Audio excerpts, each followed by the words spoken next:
At Paglaya, Knowledge Mitanghan. Nahati ang bulwagan ng bahay sa dalawa. Sa isang banda, naroon ng mga kalalakihan at kababaihan. Nagkakasayahan sila habang nagpapalitan ng mga puro-puro at piruan. Sa isang banda, ay nakikita si Padre Damaso, ang dating kuraling San Diego, si Padre Sibilia, na kuraling Demundo, si Ginoong La Roja, at si Teniente Guevara. Kumpara sa mas maraming mga nasa kabilang banda, mas maingay pang usapan ng apat na nabanggit. Pinakamaingay sa kanila si Padre Damaso. Nagkakayamot ang bansang ito. Halatang iba ang pamamahala kumpara sa Europa. Ang masama pa, maraming Indio ang nakatira. Hindi niyo ba batid kung maraming sa Indio ay mapang? Padre Damaso, hindi niyo ibabatid na tayo pagkasahala ng mga Indio? Maaari masaktan niyo yung nasyang. Matagal na pinagpalagyan ni Tiago na siya ay hindi isang Indio. Inuulit ko, walang makakapantay sa kamamangan ng mga Indio. Ginoo, pinalulubog ang gala sa inyo ang anak na nasigang kaibigan doon na bahay.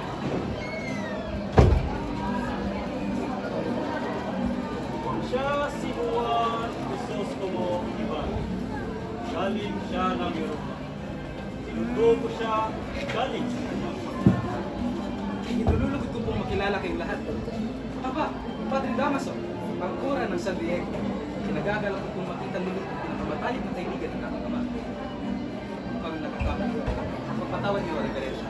Hindi ka nagkakamaling iho, subalit kalamay, hindi ko naging matalik na kaibigan ng iyong ama. Gayon, kayo pala, anak, sila. Para. Daway ang silahang ama, mapasal. Gracias, Senyor. Mabait na tawag ng ama. Kilala at malimit ng kasama. Sabi ko, sa siyang sinagalang at sinaman ng mga kaya ng Pilipinas. Maraming salamat. Inanda ang tinola.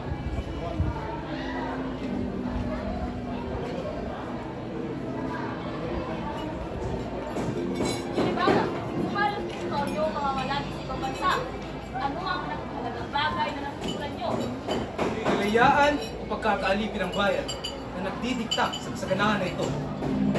Ginawa mong walusin ay hindi wala para laman dyan. Wala bang ibang mas mahalaga? Kasang ang mula? Alam mo, isang batang alam yan, isang paaralan. Nagpapasalamat ako't palagay ang loob ng dating kura sa akin. Pagpamanin mo ninyo at kagagaling ko lamang sa mahabang biyahe. At mayroon pa akong aayusin bukas. Para sa Pilipinas at sa Espanya!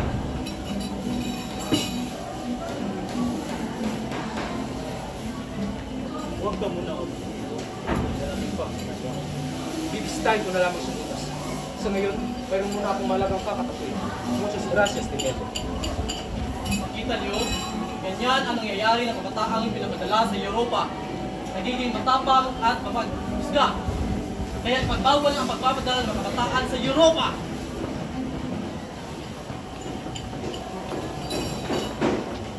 Lumalakad na di batid kung saan siya patutungo. Sunod ng lakad ay narating niya ang lupasan ng bilog. Napatuloy siya sa daan sa Cristina.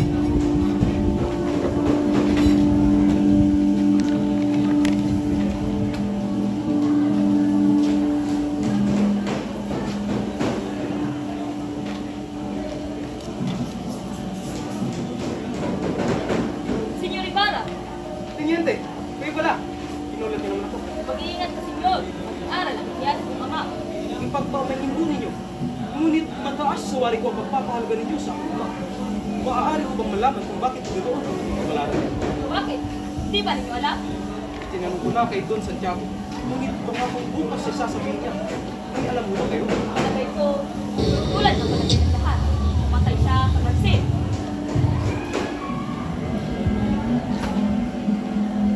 Ngayon ko lang sa bilangguan? Sino naman sa bilangguan?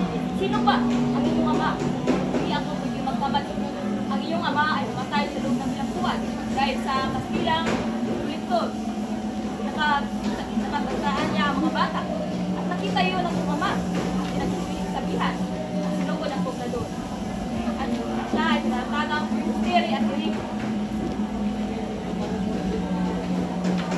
ko lang nalaman ang nangyari sa aking pinakamamahal na ama.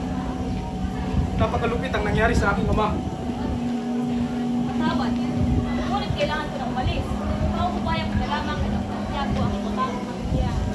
Gracias, Teniente, sa pagbabahagi ng iyong nalalaman.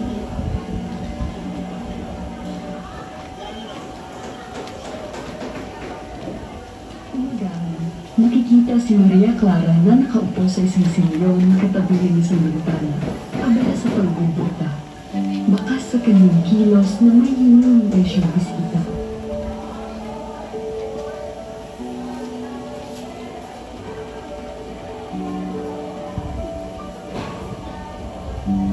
Bakit kaya?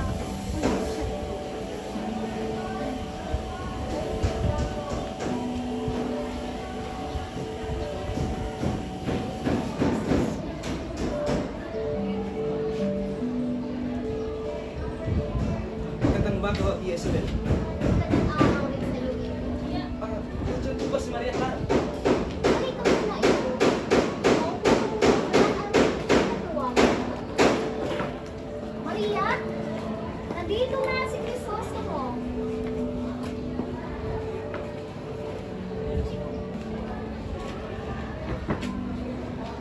Hindi ko mapupas ang iyong ganda, Maria Clara. Nakapunta ka lang sa Europa. Bilang tapos na ang iyong mga salita. Marahil siguro ay maraming magandang babae ang ibigan mo. Mahal ko, alam mo ba na ako na ang pinaka-palad ng nilalang? Mapalad? Bakit? Dahil sa mga babae mo? Mapalad.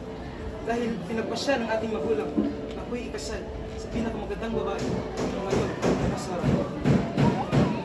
Sus! Pinola mo pa ako. Labis ka namang lidas mo.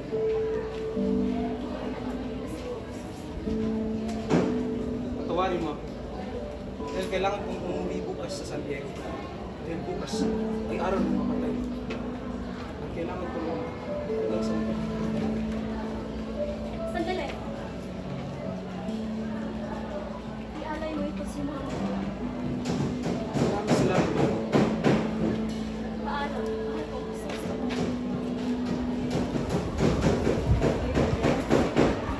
Sa Todos Los Santos ng araw na iyon, ang sementeryo ng bayan ng San Diego ay nabuhay muli dahil sa pagdagsa ng mga tao. Pumunta rin si Ibarra para bisitahin ang puntod ng kanyang ama, kasama ang isang utusan.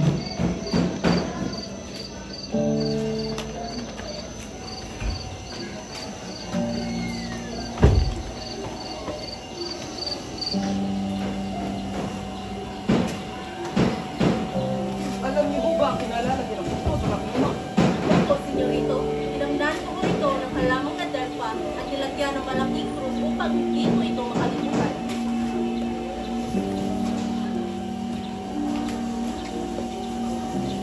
Akala ko ba alam ninyo ang puntod ng aking ama? Dispensa ho, senyorito. Alam ko naman mo iyan talaga. Hindi ko lang po talaga maintindihan kung bakit tayo nawawala kayo. Ayun ho, alam ko ho na dyan siya nakalibing.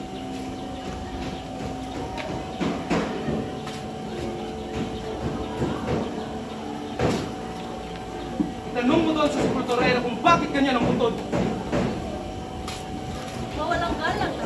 Alam mo ba ninyo kung nasa namarating ko sa punto na yan na may pangalang Don Rafael Ibarra? Yung cruise sa punto na may mga bulaklak. Nasunog ko na po. Sinunog? Opo, pinasunog yun ang pulang malaki. Ngayon, ay bakit sinukay ang bangkay ng aking papa? Saan mo dinala ang bangkay niya? Inutos ko ng pulang malaki na ilibing siya sa libing ng mga isang. At ginawa mo naman ang sinabi niya? Opo.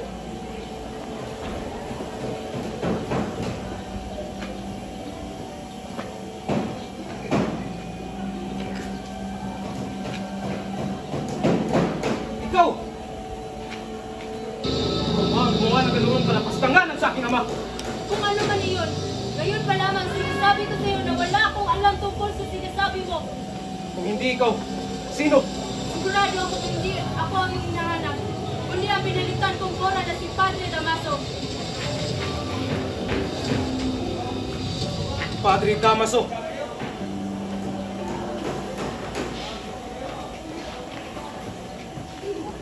ikalawang palapag ng kampanaro ng simbahan ay makikita sina Crispin at Basilio. Magkapatid na sa kristal ng simbahan. 10 taong gulang si Basilio habang 7 taong gulang si Crispin.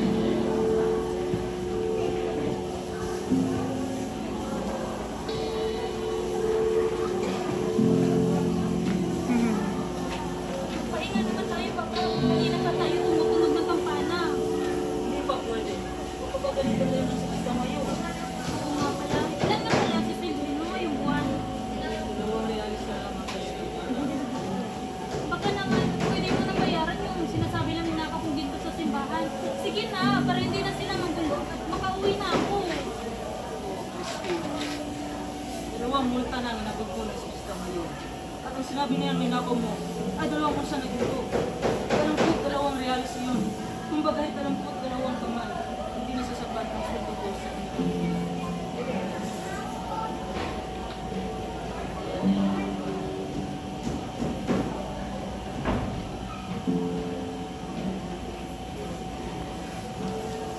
Mga pasaway ng mga bata. Kahit kailan wala na kayong ginawang tama para sa iba. Ikaw, Basilio, magmumulta ka ng 2 reales dahil sa hindi ka ng tulog ng kampanya at hindi ka na rin makakawin ng alas 8 kundi alas 10 naman na pinakuha mo. Pagalitan ako ng gwardiya. Wala akong pakialam. Basta susundin mo ang sinasabi ko. At ikaw, Crispin, hindi ka makakauwi hanggat hindi mo ibinabalik ang tulong kung saan mo ninakaw mo. Hindi ko po yun ninakaw. At wala ko po ninakaw kahit na ano. Ano na sumasagot pa sa akin? Ha? Aray ko po! Tama na po! Aray ko po!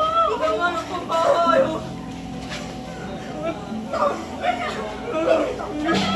Iwan!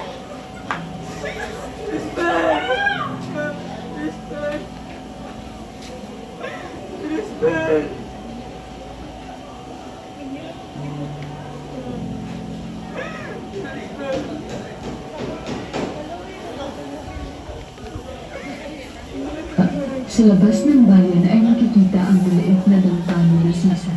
Ang ina nila Basilio at Crispin. Masaya siyang nagluluto ng tuyong taglios, tapang babang lamo, at isang bita ng tapong bundok na niya kay Pilaw sa potasyo. Nagsaing din siya ng makating kanin at hinitas ng kamatis sa kanyang bakuran upang gawing sawsawan. Habang naghahanda si Sisa, ay siya namang pagdating ng kanyang asawa, si Pedro.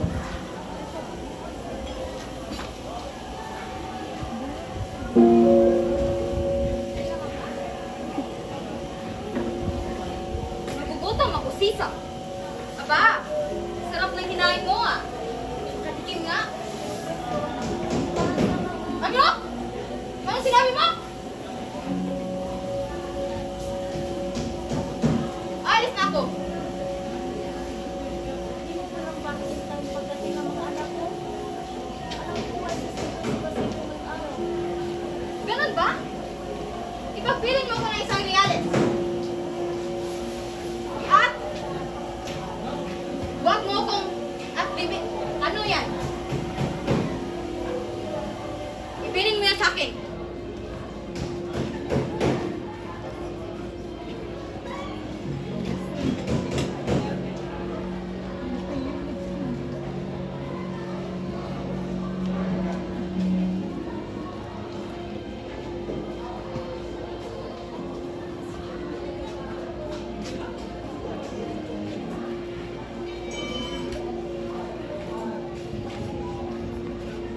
Ilang! Ilang! Kasi ka pa po ba?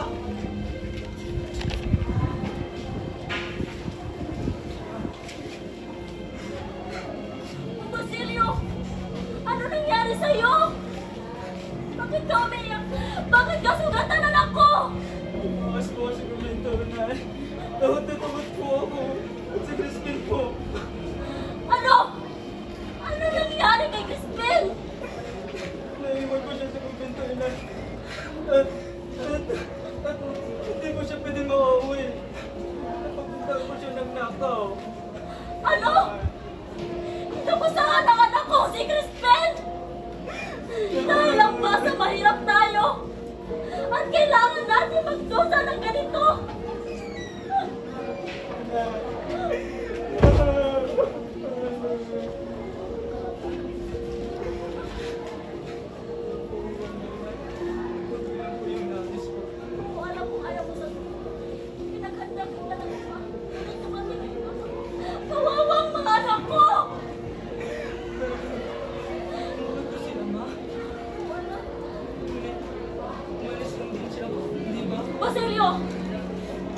Nay. Hindi ba mas magandang tanggap ko na lang kayo, si Crispin, at ako. Ngunit umiyak kayo. Lord Father, sana makakalimutan lang po namin sinabi. Siya matulog na to. Kaya mo anak at matausap ko ang kurang mo. Nadahan mo siya ng kulay at pinili ang kalaya ng kapatid. Matulog ka na at matulog ka. Tanahin.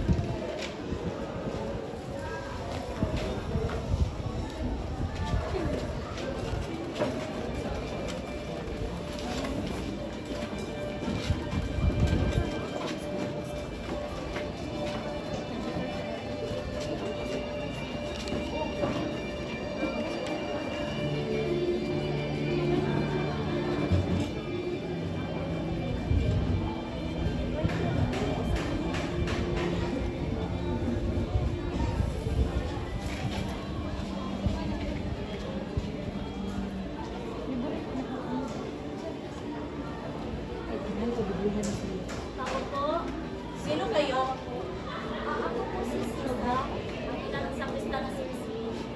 May dala ko ako mga gulay para sa kanya. Sige, ilagay mo na lang dyan. Saan po? Kahit saan dyan.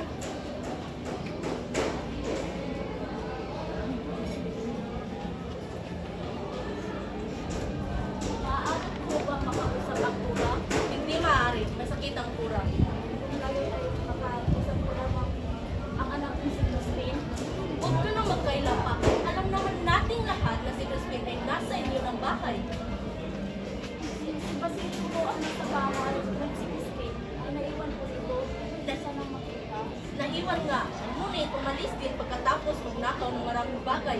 Baka nga nahanap na siyang Guardia Civil sa inyo eh. Alam mo, napakabuting masawang ngunit masasama naman ang iyong mga anak katulad ng kanilang ama. Lalo na yung maliit. Naku! Baka nga higitan pa niya yung ama niya eh. Hindi mo ba naiintindihan? May sakit ang kura. Hala, doon ka sa lansangan humagulgol. Sulong.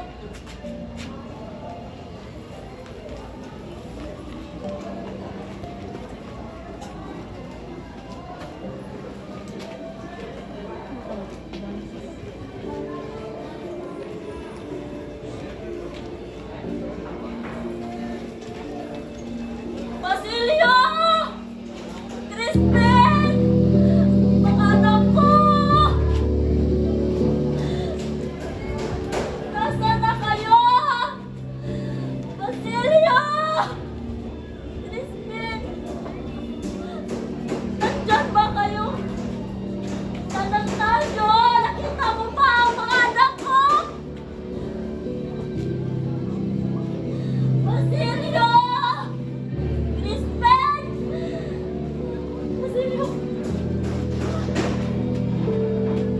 Basilio! Ah! Napit ito ni Basilio! May dugo! Mapula! Ah! Ah! Ah! Napit ni Basilio! May dugo! Ah! Ah! Ah! Ah!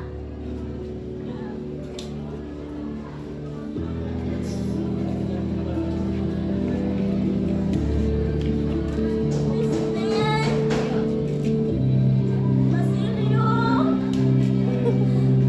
Mahal kong mga anak! Nasaan na kayo? Sabi, kita mo ba ang mga anak mo? Nakita? Hindi! Hindi! Ah! Ah! Ikaw po. Nakita mo ba ang mga anak ko? Hindi rin. Ah! Ah! Ah! Ah! Kayo! Kayo, nakita mo ba ang mga anak ko? Ikaw! Ikaw, nakita mo ba sina Crispin at Basilio? Kung gayon, kapag nakita niyo po siya, sabihan niyo ako. Ah! Ah! Ah! Ah! Ah! Ah!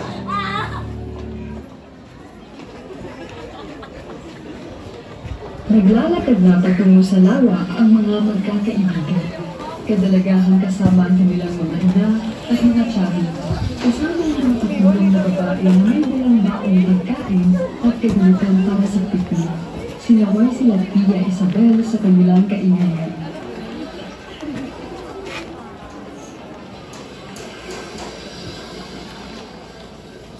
Huwag kayong maingay! Narinig kayo ng mga isda kaya hindi nahuhuli. Hindi na kitang hindi ito mapapagdaw ng araw. Tiyak na tiyak. Kung ngayon lang, may hindi ka gawa o may mahuli ako.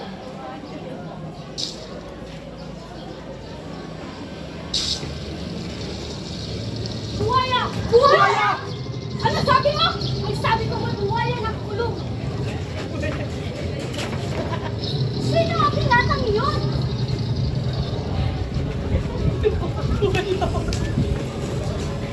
Saan tinagmay ang piloto dito? Maria! Bakit si Crisostomo? Crisostomo!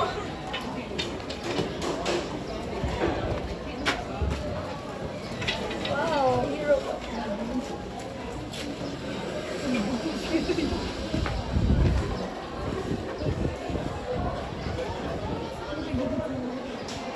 Utang ko sa inyo ang aking buhay, Senyor. Hindi ka dapat sabing mabusok. Hindi mo dapat biruin ang ganoon na lamang ang kamatayan. Paano kung ikaw ang pahamak ka, Crisostomo? Kung namatay man ako at sinundan, nasa piling na ako ng aking mga magulang. Siya nga pala, ano ang iyong pangalan? Magiting na bangkero. Ilias. Yes, Senyor.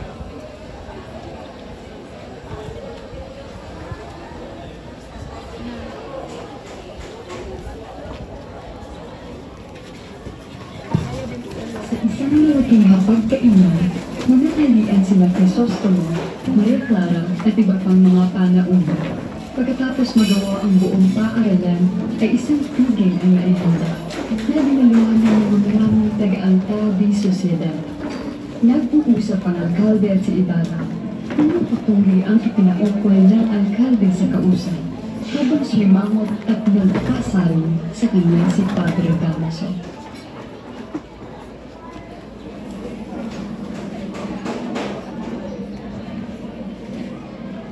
Oo, bakit hindi niyo ipagpatuloy inyong pag-uusap? Nabanggit lamang sa akin ni Crisostomo ang mga taong nakatulong sa kanya, gaya ng arkitekto at nagreverensya. Nakakatawa ang mga taong humingi ng serbisyo ng isang arkitekto. Nangangahulugan lamang ito isang kamangmahal ng isang nagtutulungang Indio. Subalit, ang gusaling ipinapatay na ni Ginoong Ibarra ay nangangailangan ng eksperto. Eksperto? Ang isang paaralan ay binubuo lamang ng 4 na poste at isang bubong ng sawli. Sandali lamang, Padre Damaso. Magbabayan ang lahat! Ngayon pa lamang ay pinarurusahan na ang anak ng isang amang nagdudulungan. Walang sino man ang pwedeng umalipos na sa aking ama. Itong padre ito ang pinakaiini o siwasan ko. Isa siyang padre nagbabanal-banalan. Siguro naman ay dapat na siyang mamatay. Huwag, Senyor! Huwag niyong kalyan! Magkasala kayo sa Diyos! Magdasal ka na sa kahit na sinong santo padre. Dahil makikita na natin yung dugo, bulusak, yung dumadaloy sa mga ugat mo. Crisostomo, huwag! Para sa akin, maawa ka sa kanya! Crisostomo!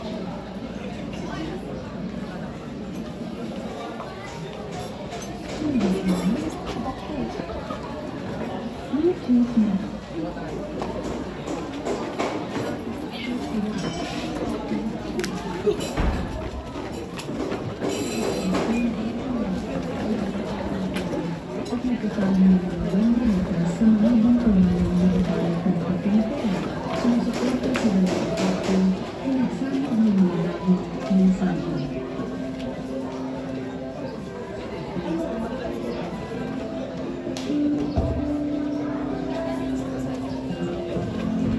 Pagbutingin ninyo ang mga lesa, darating ang pinag-consultor, mga pare, at maaari ang nagtanggilang gusto. Kapag nakita niyo maganda ang pagkakasikat ninyo, maaari mo kayo. At bibigyan kami ng pisara? Pwede! Pero kung hindi man, yung Ibarra ay nakakuha ng isa sa kanila. At bukas, marami kang piyaya ng darating. At marami kayo sa iyo dahil ng halas.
Siyang pag-espresyon sa kailangan at sa pumis na pinag-espresyon sa paglalapag ng parang pinalito.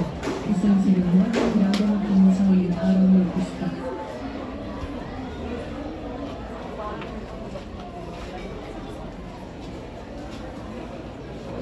Nagigiling pang lumapit ang Don Calihara at nag-alok na ibibigay sa binata ang lahat ng droga na tatanggap na mula sa bawat pinsa hanggang sa mayari ang aanan.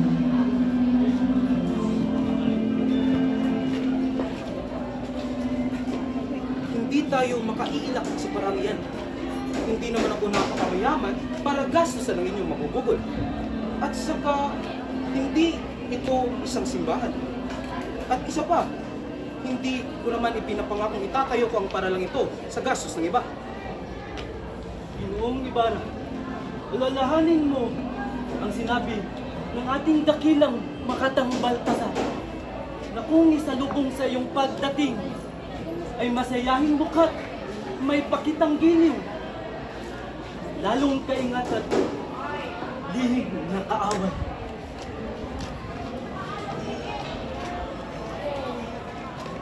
Habang nalakapit ang Diabo, ay dumating ang mag-asawa ng Espadanya kasama isang babatang Kastina na nagngangalang Alfonso Linares upang alamin ang kalagayan ng may sakit na si Maria Clara.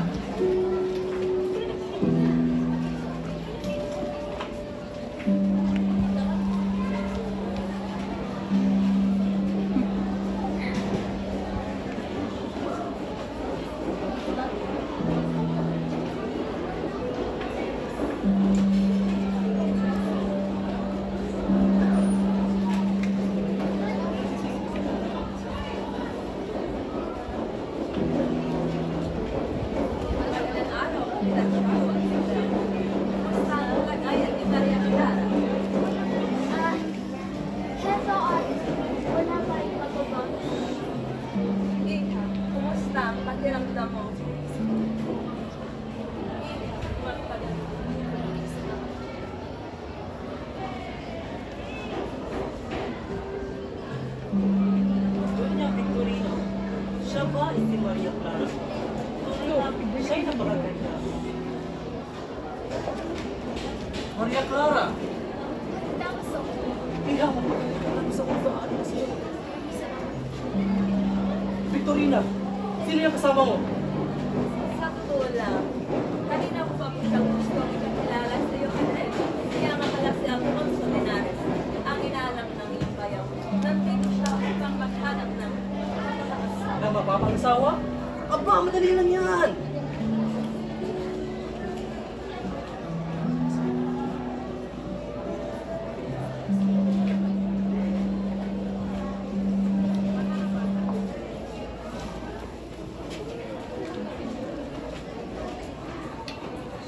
Kasan, ganap na ikawalo ng gabi, ay napunong panahon binabulwagan ng bahay ng Kapitang Namumuna sa mga bisita sina Padre Salgar, kasali na din si Teniente Guevara.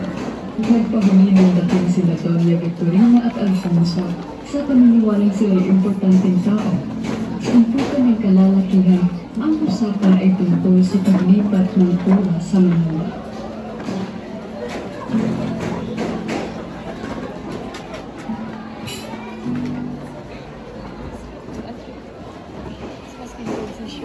Mura! Bakit po ba kayo nabalikan sa kanila? Wala nang gagawin dito, kaya nilalasan ko maglahis sa Kung bakit aalis na rin sa bahay upang pamunuan ng isang pangaral na magyayaon pa dito sa iba't ibang lugar para po sa isang milyon ang pang-aalis. Hindi nga po wala ang mangyayari. Kung si Jesus tumoy para ang iyong tinutukoy sa paniniwala ko ay dapat siyang hinayin kaya ng mga sarili noong magsikat sa taong 1,800 Ang sa akin, dapat ay patakot. Masyado siya nagalit sa pagdatag ng anak. Naniniwala ako na maaari mawalang sala sa Panginoong Hesus. Ano ang ibig niyong ipakulugan? Sabi nila, kailanman ay hindi nagpapatayan sa Diyos. Isang sulat lamang ang nagpapatayan ng mga kaulit laban sa kanya. Ito ay naglalaman ng pagbabanta laban sa pagkaan. Paano nakarating ang mga sulat sa mga taga-usin? Malamang ay natakot ang mga babae na binigyan at kusang isinuko ang mga sulay sa taga-usip. Marahil na kailangan na iyon ng pamahalaan. Kaya napuntahan nila ang nagkama ng sulat. Mabuti na pag ibigay nila ng sulat. Nakakitiyak kayo na magandang kapalaran. Oh, Iha, magpahinga ka muna.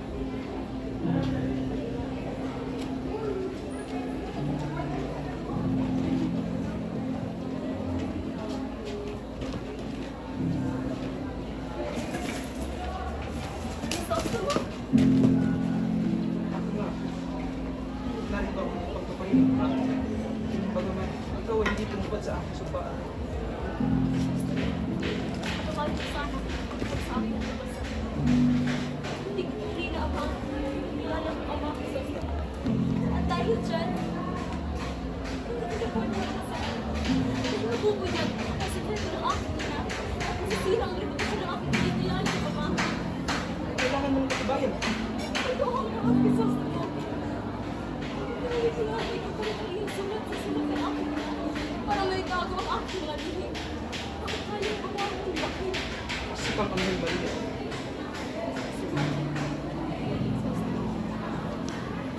Ipapasal ka na. Yun yung hiling ng aking kinikilalang ama. Jesus na minahal at inalagaan niya ako kahit hindi na ako tunay. Kaya anak, kaya kailangan kong gawin ang kanyang hinihingi. Anong ibig mong mangyari? Gusto mo? Madilim ang inaharap. Ngunit nais kong malaman mo. Anong salamat ako? At hindi iyon. Ano nangyayari sa iyo, Jesus? Tumakas lang ako, Maria. Hindi magtatagal ay malalaman din nila ito. Gusto mo?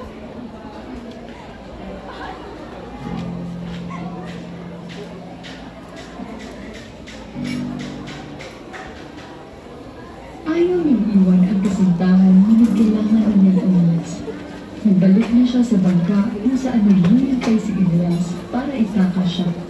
Mabilis na sumasagol si Elias patungo sa ligtas.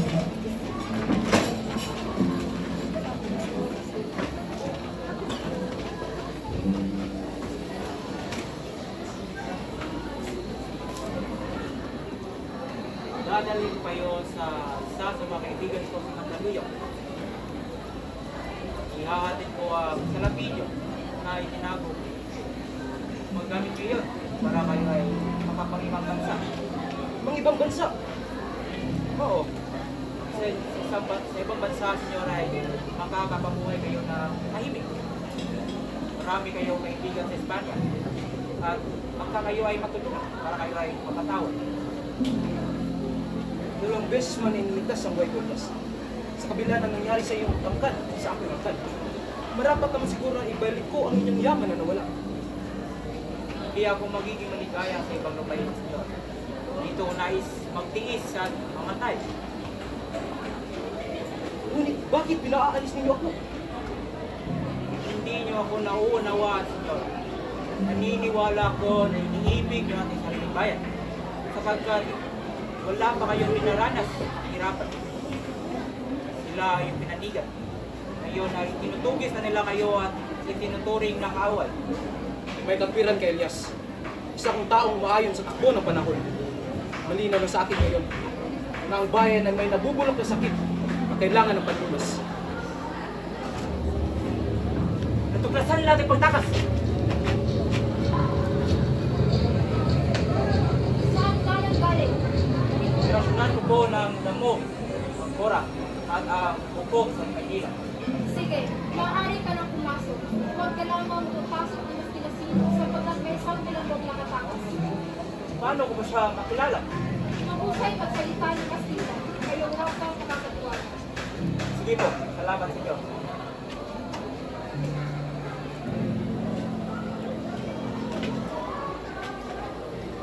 Tuloy sila sa pamamangka hanggang sa marinig nila na may isang tinig na sumisigaw. Hinahabol sila ng isang talwa. Nakita ni Elias ang isang bangka na papalapit sa kanila, lulan ang mga gwardiya sa kanila.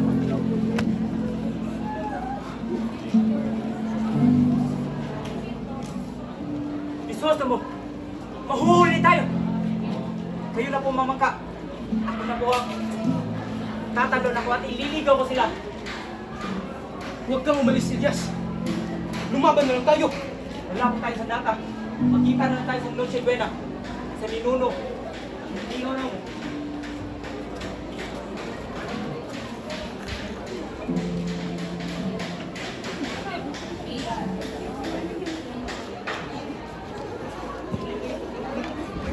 Padre Salver, ang kahalili ni Padre Damaso bilang kura ng San Diego ay may lihim na pagnanasa kay Maria Clara. Lihim niyang sinundan sa gubat at palihim niyang pinanood habang sila'y naliligo sa batis. Matapos ang mga pangyayari ito, si Padre Damaso ay inilipat sa isang malayong bayan bilang kura. Hindi na siya muling nagpakita sa San Diego. Samantala, matapos ang maling balita na si Crisostomo Ibarra ay namatay, si Maria Clara ay labis na nabalasa at nawalan ng pag-asa. Dahil dito, nakiusap siya kay Padre Damaso na payagan siyang pumasok sa kumbento ng Santa Clara sa halip na ipakasal kay Alfonso Linares. Sa una, maaaring tumutol si Padre Damaso, ngunit nang bantaan siya ni Maria Clara na magpapakamatay kung hindi siya papayagan, napilitan itong pumayag sa kagustuhan ng dalaga. Kasunod ng mga pangyayari nito, si Padre Damaso ay inilipat sa isang malayong bayan upang magsilbi bilang kura. Mula noon, hindi na siya muling nagpakita sa San Diego.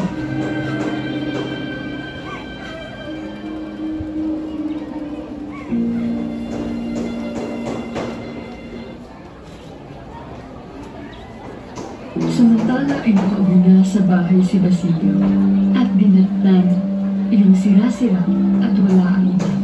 Paika-ikang pinuntahan nito ang bahay ng Alperes. Inutusan ng babaeng nasa bintana ang Guardia Civil. Napapanikin si Sisa, subalit kumaripas ito ng takbo nang makita ang mga tagabantay. Hinabol ni Basilio ang ina pero binato siya ng isang babae sa daan. Hinamaan ng bato si Basilio pero hindi ito tumigil sa pagsunod sa ina.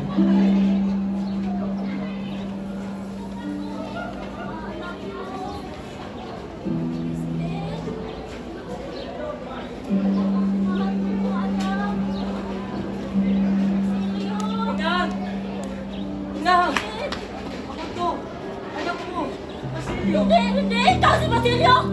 Ikaw si Basilio! Hindi kita anak! Anak ko!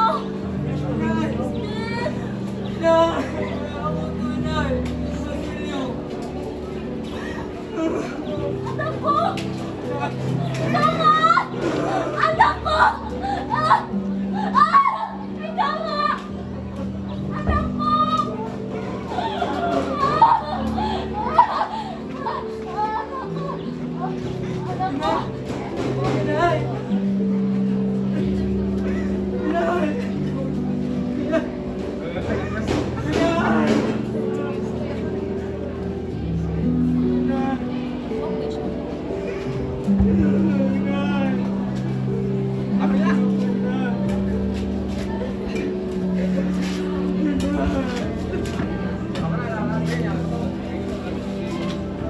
Sino babae niya? Ako ang aking ina.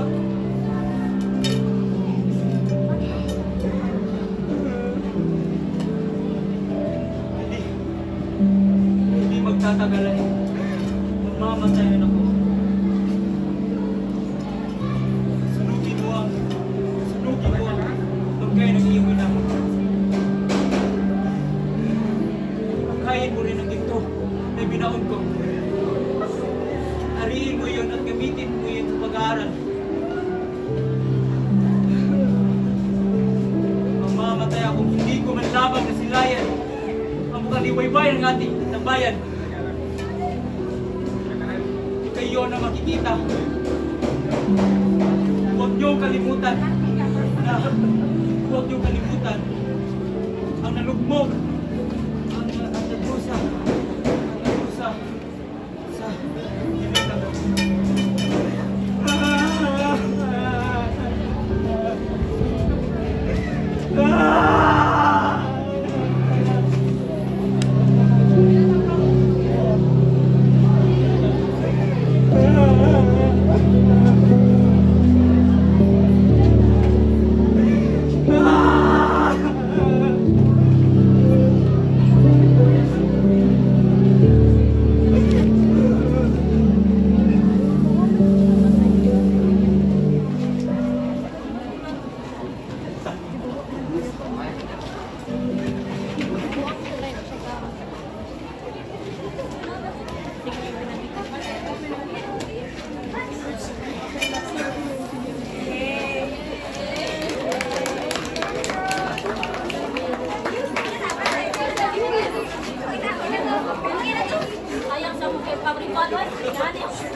Dapat